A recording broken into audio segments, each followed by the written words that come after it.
Hello, hello, hello, and good afternoon. My name is LaKeesha Hines, and I'm joined by my wonderful husband, Mr. Willie Hines, and you are watching the Fire Starter Show. We are typically not here together. Typically, it's just me. But guess what? The fourth week of every single month, I'm joined by that guy right there, my baby daddy, my boo thing, my boyfriend. He is I.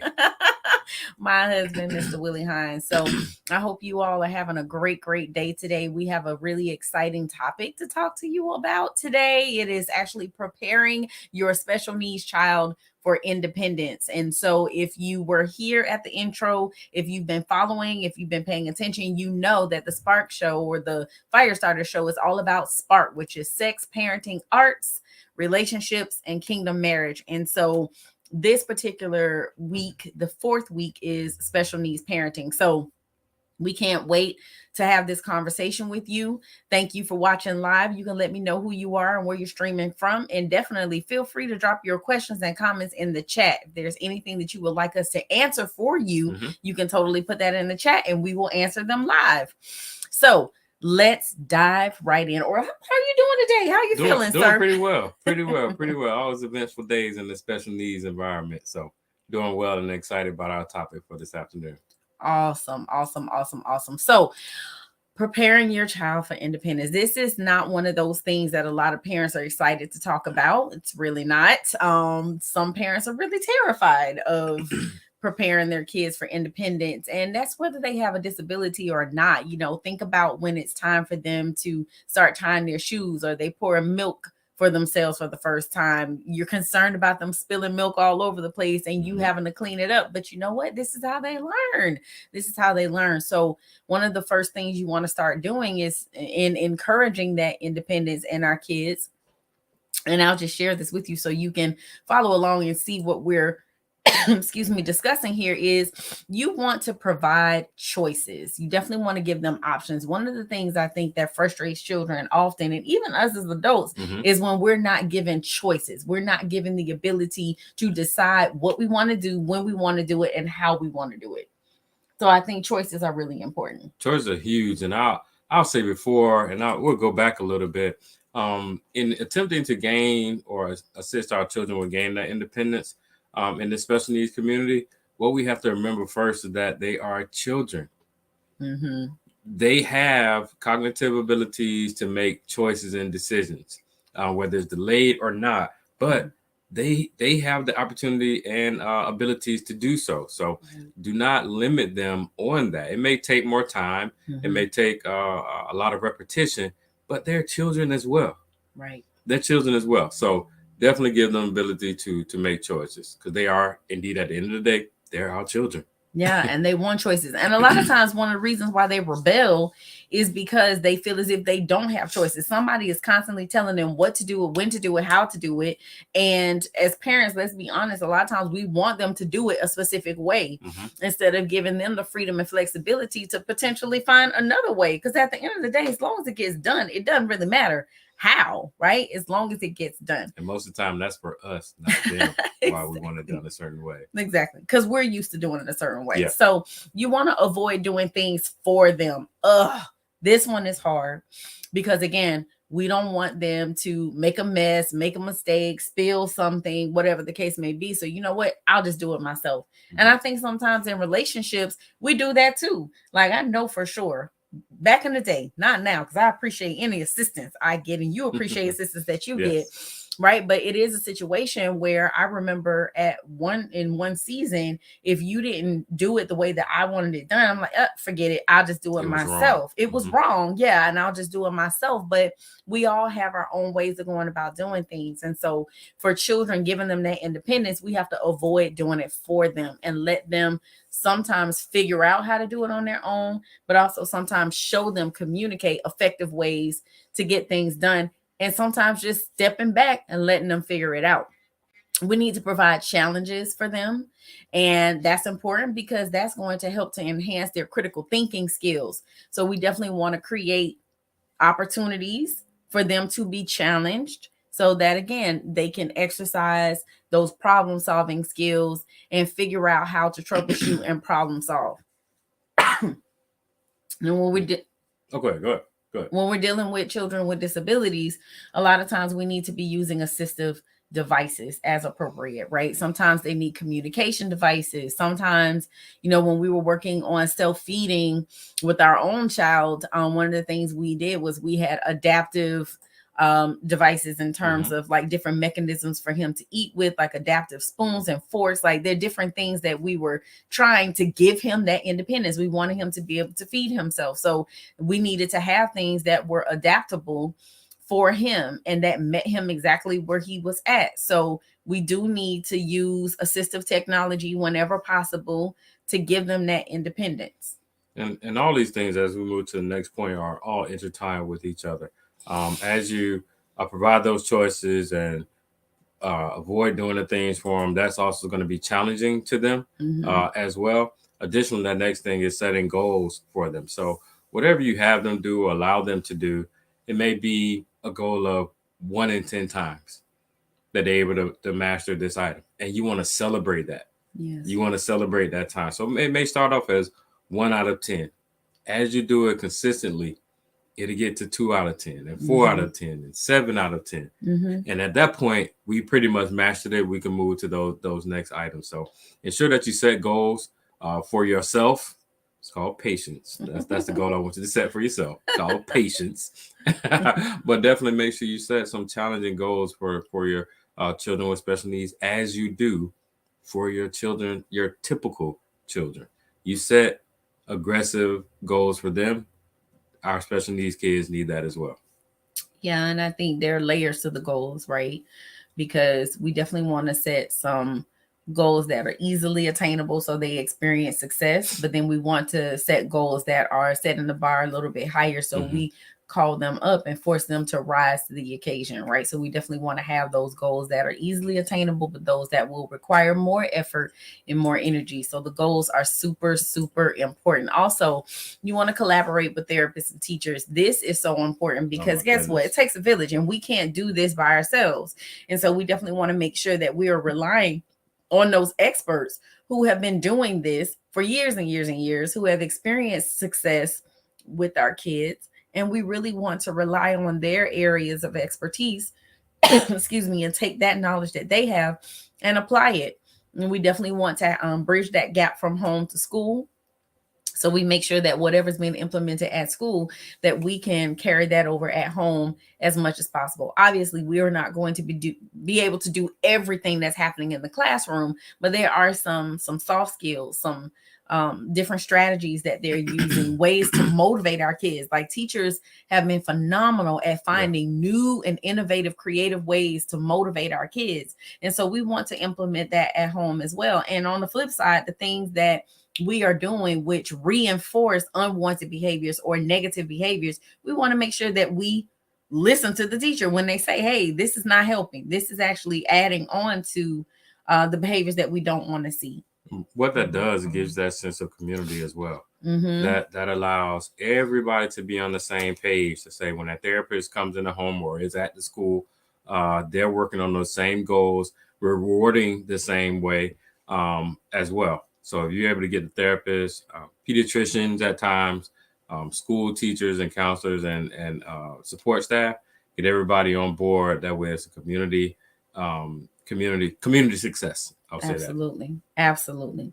All right, so ways to help our children build self-advocacy skills. Oh my gosh. So if we haven't heard this 50,000 times in the school system, oh, these kids need to know how to self-advocate, and parents a lot of times get pissed off when they hear that, because it's like, my child's nonverbal, how are they going to self-advocate? Or they just get overwhelmed and inundated with all of that over and over and over and over and over again. But it is important that they do learn how to advocate for themselves, even when they are nonverbal. And this is coming from two parents who have a child who is nonverbal. Okay, so we know it's possible, but you have to adapt those skills to them, to meet them where they are. So we know that with support, they literally can learn about their abilities and their disabilities. Now we will have to, again, communicate it in ways that they can understand, that's at their level. We want to ask our kids to speak for themselves at the doctor's office, just like at school, in the classroom, wherever. We want them to try to speak for themselves as much as possible, even if that's giving them a choice board, if that's giving them an adaptive device, whatever it is. But we want to try to hear their voice as much as possible.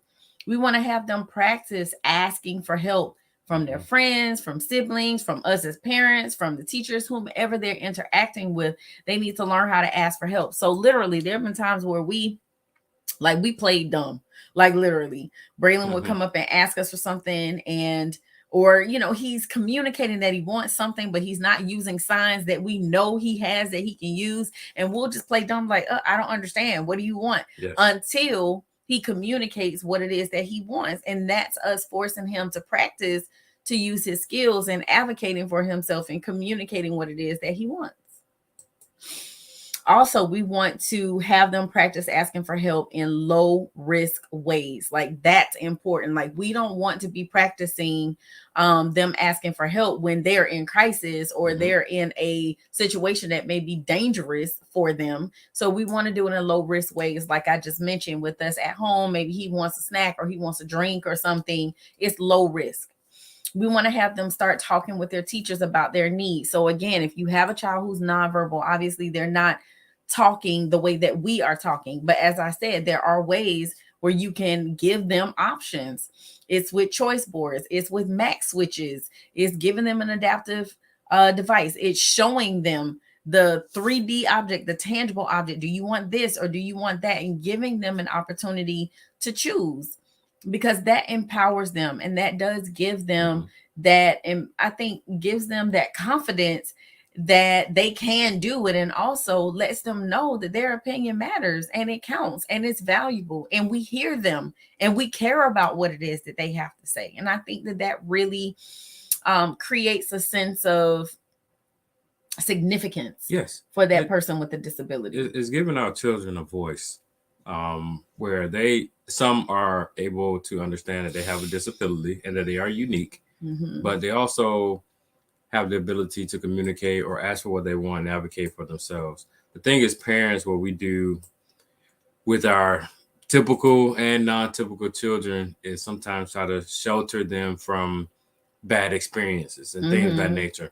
At times, those experiences build character, they build discipline, it builds structure, and it can be, there's some silver linings that can come out of those things, again, if it doesn't harm them. If it does not harm them. So we want all of our kids, typical or neurotypical, typical or not typical, we want our kids to be independent just as we are. So we have to put them in those places to do so. So advocating for themselves is a huge thing. Huge thing.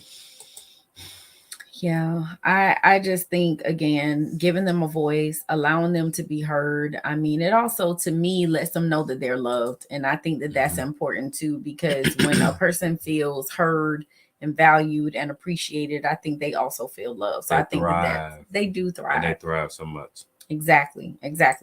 All right. So helping them to build independence. We want to, again, we've already said, let them make choices every single day.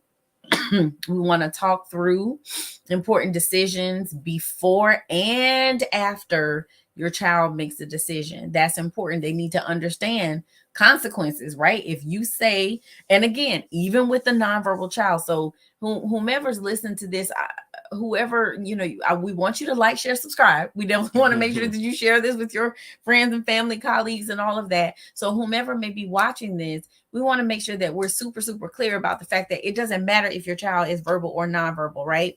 Because we do have children who are verbal and we have a child who's nonverbal. And for our nonverbal child, like, we're still pointing out to him consequences. So let's say he says he uses a sign and it's not the sign that he means. We know what he means, but we still give him what he asked for, because he needs to understand that your words have consequences, right? Like, they matter. And they matter.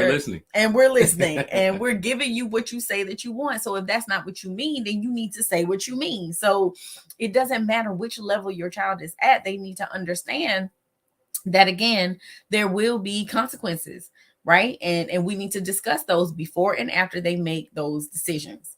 We want to help them to set goals that match their age and their ability. That goes into creating realistic goals for our children and not unrealistic goals for our children, because we want them to experience success. And if we set unrealistic goals, then they're not going to experience that success. And then if they don't get success, then they tap out and they quit. And I attribute to in the financial business, if you want to, let's say if you want to save $1,200 a year, that's an average of $100 a month. At the 6-month range, you want to kind of do a checkpoint. Do I have $600 saved? Same thing with your children as you set these goals. Let's do a checkpoint and say, listen, we're right here. This is where we were. We have moved to this point. We're well on our way to meeting our goal. However, you have to communicate that with our child with disabilities. So it's important to have those checkpoints during goal setting and navigating through those goals. Absolutely. Have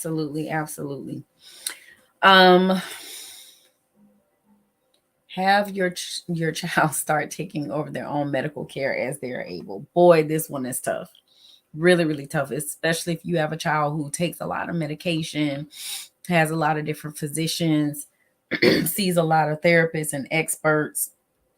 Man, that's really, really, really hard. I think that it's important that we still give them that freedom and flexibility to be able to make their own decisions as much as they are able, as much as possible. So they do need to start chiming in, taking over, because if they do have a voice and they are able to communicate verbally, then we do want to give them, and cognitively and intellectually, they're capable. We definitely want to start relinquishing that control slowly but surely, so they are able to speak up and advocate for themselves. We want to work with our child to create checklists and visual schedules of what they need to do. That way, that gives them structure, a sense of accountability. They know what to expect.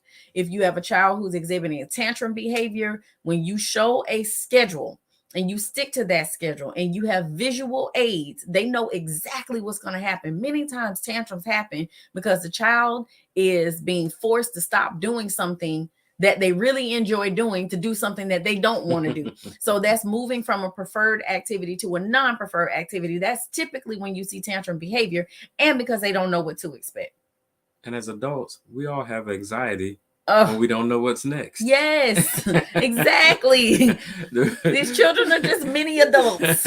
They're mini adults. So just like we want to know what's next, they want to know as well. So it eliminates that anxiety, and if you eliminate that anxiety, meltdowns and tantrum behaviors will subside as well. Yeah, and you want to let them take small risks and have small failures. Why is that important? Because don't we have failures as adults? You got to learn how to cope with them. You got to learn how to deal with these failures, because it's going to happen.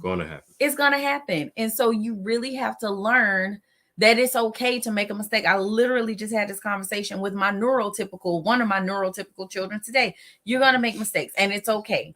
And you just learn from these mistakes and you move on, and you just pick yourself up and keep going. Learn from the mistake. Try not to repeat the same mistake. So I just want to say to you all, I hope you're getting something out of this. I hope it's doing something for you. We're going to take a quick break. Don't swipe left or right. We will be right back. You're watching the Firestarter Show.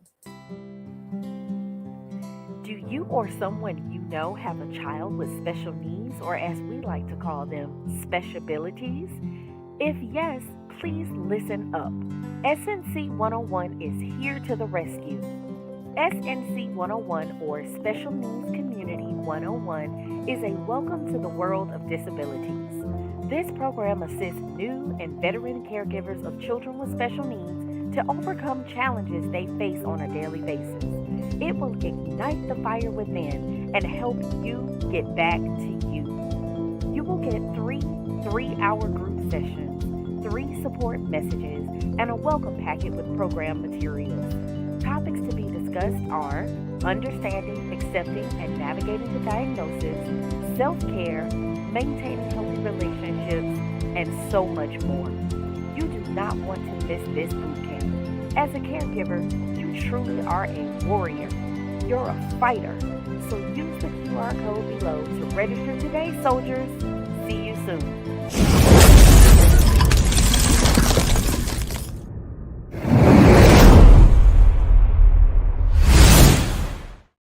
Well, welcome back. Welcome back. We're talking about how to prepare your special needs child for independence. And, this is one of those things that is extremely scary many times for parents, preparing their kids for independence. But it's so important that we do this. So let's just continue our conversation because I think it's a good one. And I think that you all will definitely be able to take some things that you got today and apply it right away. Okay, so oh my goodness, I don't know if I'm ready for this yet. Let's go to self-determination skills. So what does your child need to learn to manage their adult life? So there's some skills that kids can actually learn through practice. We talked about setting personal goals, making plans to reach them. So setting the goals is one thing, but then we have to actually put action steps in place for you to be able to achieve those goals. That's extremely important. I think even as adults, we do that too. Like we set goals for ourselves, but we don't have the action steps to get us to where it is that we're trying to go. Yep. Okay. Ain't nothing to say You about look that. like you have somewhere I to go spoke with that. earlier about the checklist, man. You have a certain personal goals, set those checklists, put that plan together, have to track where you are in relation to that goal. The thing about goals is, main thing is also have a time frame with that. We want to reach this goal in 1 year. We want to reach this goal in 6 months. We want to reach this goal in 2 years. And keep track of that. That's very, very important as well. Absolutely. So solving problems that might get in the way of meeting their goals. So we want to be troubleshooting and problem solving as we are trying to reach our goals. Removing obstacles. Roadblocks. Yes, absolutely. We want to make sure their day-to-day needs are taken care of so that they don't have to worry about that as they're focusing on how they can gain other skills to help them manage their adult life. We want to make sure that they speak up for themselves and their needs, manage their emotions, which is really hard too.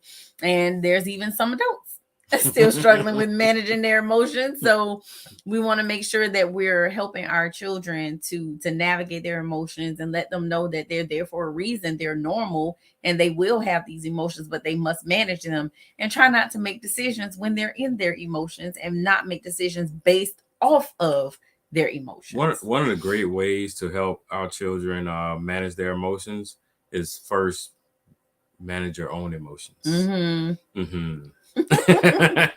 That's a start to assisting them with managing their emotions. If you first learn how to successfully manage your emotions, I'm speaking from personal experience, but because this is daunting work that we do leading and helping a child with any disability grow.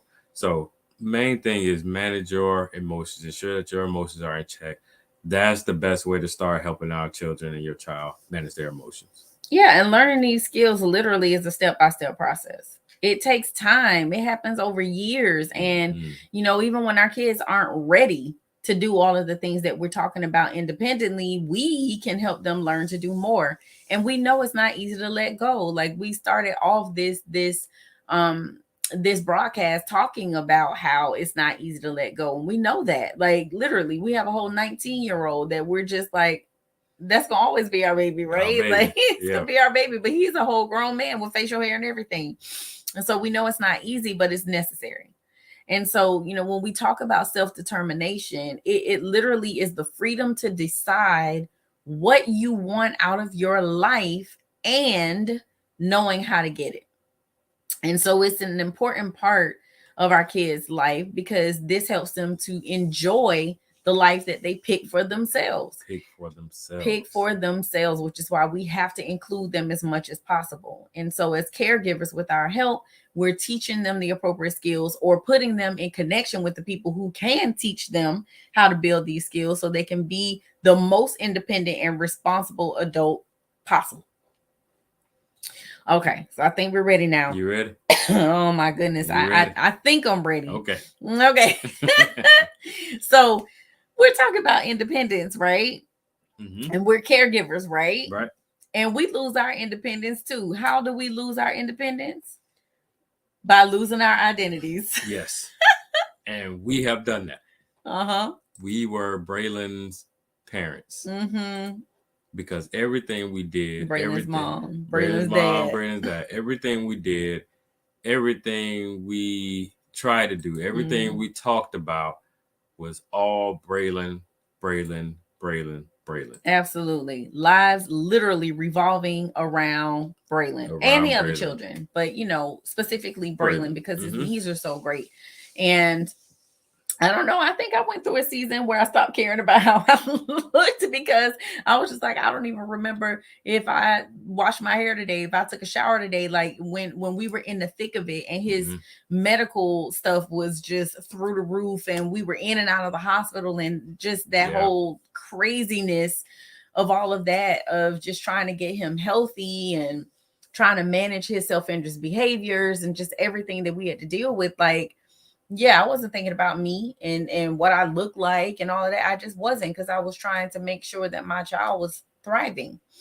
But what we had to learn was that we have to slow down. Mhm. Like, even though we feel busier, we still have to slow down. And also, I think this resonates with you probably more so with me, but like when our identities revolve around our jobs, and how that determines our self-worth, our value, how we see ourselves, how we view ourselves. Yep. And definitely it's not anything to boast or brag about or anything like that, but that status was, this is who I am. Mm-hmm. I'm doing well, I'm performing well, I'm in leadership, I have to travel, I have to make decisions for companies, and that kind of defined who I was. So I was Braylon's dad and working in the corporate world, but it wasn't who I was. Mm-hmm. And I had to gain myself. I had to gain back my identity. Mm-hmm. And it took some time. It took some time. The main thing, as LaKeesha just said, I had to slow down. Definitely had to slow down. Mm-hmm. Yeah, and I think also, one of the things that contributes to us losing our independence, excuse me, is when we lose the freedom we once had. Having a child with special needs, there were times where we would make plans to do things, and he would get sick and end up in the hospital. And I don't care what plans we had, it's gone. It's out the window, because we got to be in the hospital with him, or he got sick. And so somebody has to stay home while we were traveling. Like, we've had to cut travel plans short. So literally, you just feel like your life is not your own. And from one day to the next, you think how your day is going to go, but Braylon had another plan.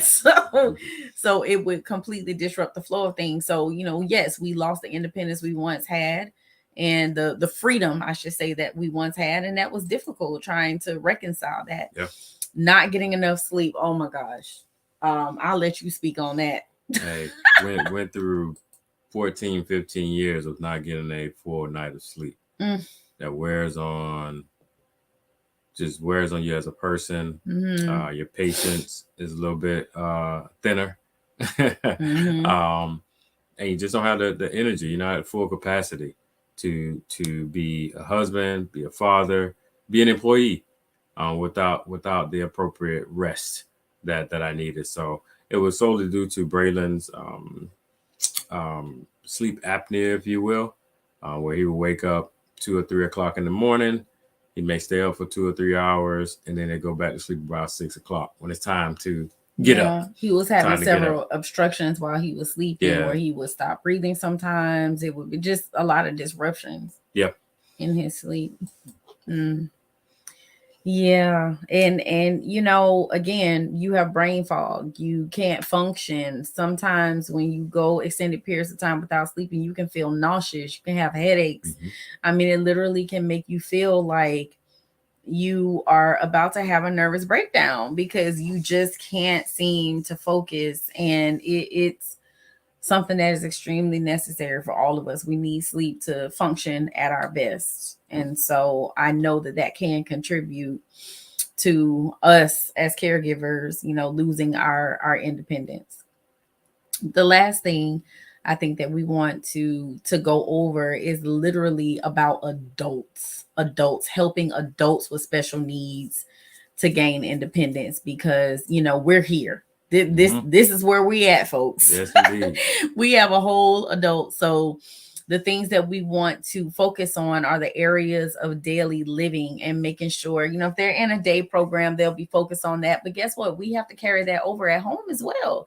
We have to make sure, again, that we are doing as much as we can to help our kids be independent. So we want to teach them self-care skills. That's the brushing the hair, the washing the teeth, the bathing, the getting dressed, undressing, toileting, all of those things, how to feed themselves, and again, just all of those things that give them that independence and help them to be able to function independently as much as possible. And truth be told, those of you who aren't there yet thinking about day programs, a lot of programs won't even accept your child if they are not toilet trained. If they cannot go to the bathroom by themselves without assistance, there are a lot of programs that won't take them. So this is why you want to be thinking about it now. If you have young children, giving them as much independence as possible. We want them to be able to participate in recreation and leisure activities. That's important. Don't you want recreation? Absolutely. I know I do. So our kids want that too. So go ahead. No, you go. No, go. Finish that. So yeah, we want to be able to allow them to experience the community. Like, that shouldn't happen only when they're at school or when they get in a day program. We need to be taking them out into the community and just exposing them as much as possible so they get comfortable. When it comes to medical, the medical portion of this, allowing them to take their medications, make sure they're doing it appropriately, and again, advocating at the doctor for their needs and things that concern them, whether it's their physical health and or mental health, things of that nature, so that they are as independent as possible and can function here in society. So those things like medications are very important. Making sure they're able to go to doctor's appointments, providing, as I stated, what they need while they are at those doctor's appointments. And it may not be a situation where you're necessarily taking them there, but do they know how to initiate getting there if they have a disability that limits them from driving, things of that nature. So again, teaching them that independence, ensuring that independence, and then making sure they're safe. Yeah, absolutely. Personal safety in the home is critical. I mean, I know there are certain measures we had to put in place to keep our son safe because he's not aware of danger and heat and things that can harm him. So we had to put measures in place. But again, that's where he's at. There are other kids who you can show them, teach them, train them, and they'll learn that, okay, this isn't good for me. I don't need to touch that, or whatever the case may be.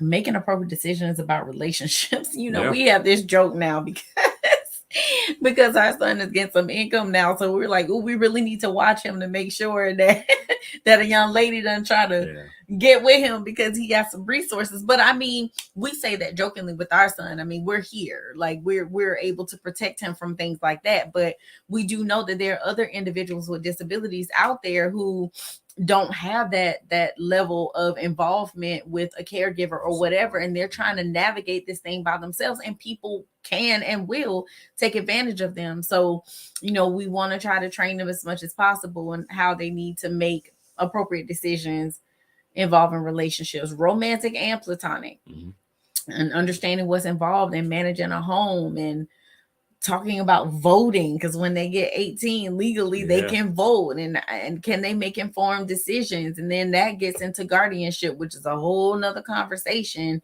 with whether or not you need to take away all of their rights or give them partial rights or whatever. But these are things that you need to be thinking about. Right. And deciding and directing the kinds of assistance or supports that's needed or wanted, to include things like, as I stated earlier, transportation, so that they can be independent as possible.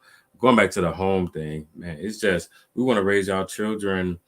We want to do the best job of raising our children to be great adults with disabilities, but raise them.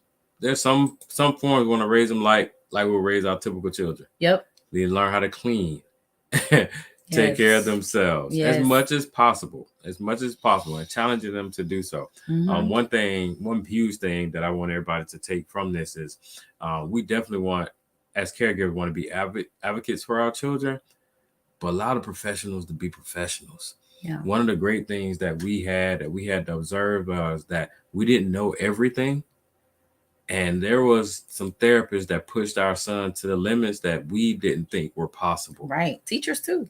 Teachers and therapists. So we allow those professionals. You can definitely put your input. You definitely lead everything. But sometimes, man, you may have to take a step back and say, you know what?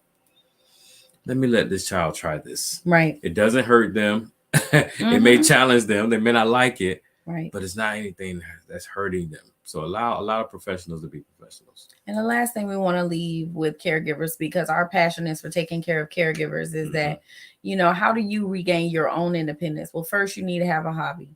You definitely need to have something that you're passionate about, that you enjoy, that gives you some peace of mind, that is just for you. Just for you. Stop comparing your life to other people's lives. Get off social media if it's bringing you down or making you depressed or making you sad. Stop comparing yourself to anybody else, because your situation is unique and special to you. If you need help, definitely reach out. This is what we are here for. Schedule a H.E.A.T call. You can call or text 727-213-8247. Schedule a H.E.A.T call and we'll help you to navigate, to figure out how to get back to you, to if you need coaching services, if your relationship is in trouble.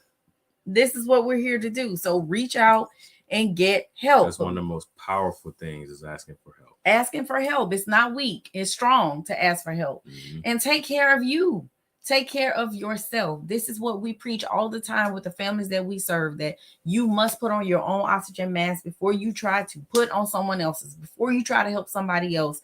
Take care of yourself, and then find new ways to connect with friends. You know, we have a nice, diverse group of friends, and that we have friends that have children with disabilities. We have friends who don't have children with disabilities. They have neurotypical children. We have friends with no kids. We have friends who are single, friends who are married, you know, friends who believe the same thing we believe in terms of our faith. And we have friends who don't believe the same thing we believe. So we do have a very diverse group of friends, and that's necessary. It's necessary. And so you find new ways to connect with them. When you have a child with disabilities, you got to think unconventionally and think outside the box. You know, so this is what we have to do, but it's necessary for our mental and emotional well-being. So again, I hope you all took notes. I hope you got something from this. Thank you for being here as always on this fourth week of the month. I love the fourth week of the month. And if you have any questions or whatever, again, make that H.E.A.T call, or you can visit the website LaKeeshaHines.com and get resources and information there. So today is an unconventional day because normally we record live Thursdays at 7, but we had another engagement, so we decided to pivot to today. But going forward, most times it's Thursday night, 7 p.m. So make sure you like, share, and subscribe, and make sure I see your face in the place next week. All right, you all have a good day. Take care. Have a great day. All right. Bye-bye.